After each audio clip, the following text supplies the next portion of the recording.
So if you're following along, this is example 3-7 on page 66, and it says, a physics student drops a stone, and after 4 seconds it's going to ask you, what is the velocity after 4 seconds? So that's part A.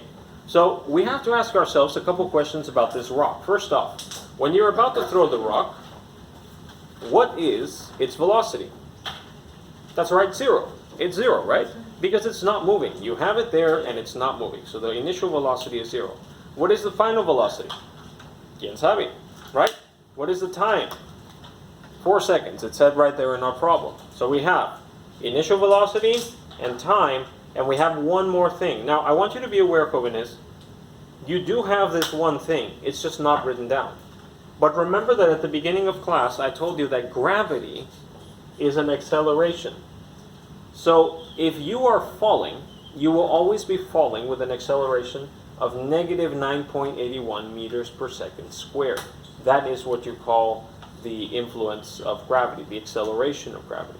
So, Mr. Mian, how did you know that? It wasn't written down. No, but it's falling down. So if anything is falling, gravity is acting on it. So you have initial velocity, time, and acceleration. Gravity is an acceleration, Mr. Mian? Yes, gravity is an acceleration. So all you have to do then is use the first equation of motion.